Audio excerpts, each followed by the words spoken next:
Hey, today we got a whole beef chuck roll. We're gonna break it down into some chuck eyes, some boneless short ribs, maybe some Denver steaks, maybe some chuck steaks, some thin chuck steaks, and definitely some chuck roasts. Probably get a little stew off there to make some chili, and we'll probably have some excess. We're gonna run through the grinder. So the whole chuck roll, probably the best part of it is the chuck eye, and this actually connects to the rib eye. That's why it's such a good steak. We could remove it entirely from the lower part, but we're not going to do that because you really only get a couple of steaks that are that kind of good consistency with that kind of eye. So we'll probably cut that off somewhere around here.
right, we've cut up our chuck roll.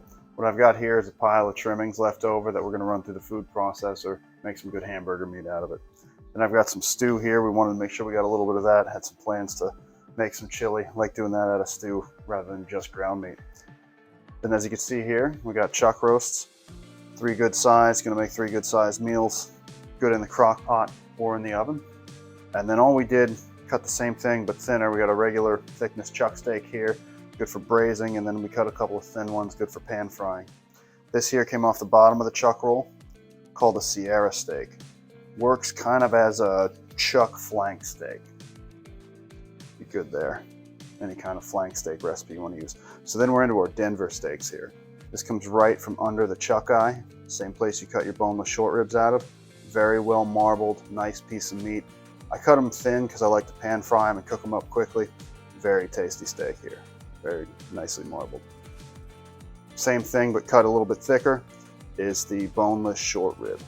Good for braising, throw them into a sauce, anything like that, slow cook them, they come out real nice. And then the chuck eye, also known as the poor man's ribeye. Literally butts up to the ribeye itself and right where the chuck starts off. When you have a ribeye, there's a leaner side which connects up to the New York strip side, and then there's the well marbled side which is the chuck end, which goes right into this here. So those are a very good grilling steak.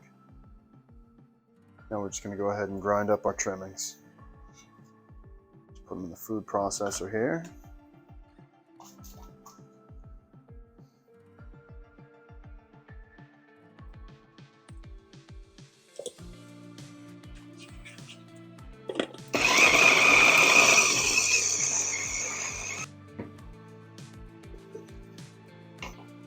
And once it looks like hamburger meat, you're done.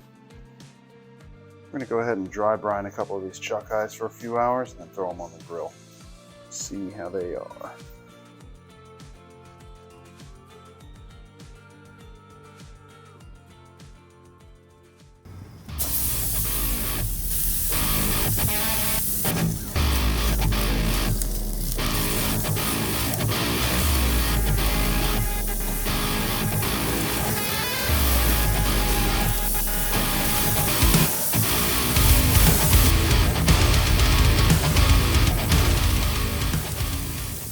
All right, we let these chuck eyes rest for a couple of minutes after the grill.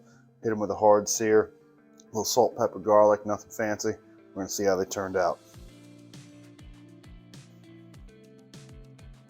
Oh, that looks nice. I also want to see how we did up at the cap. Very nice. Can't wait to try this out. Let's see. Feels super tender. Consistency just seems amazing.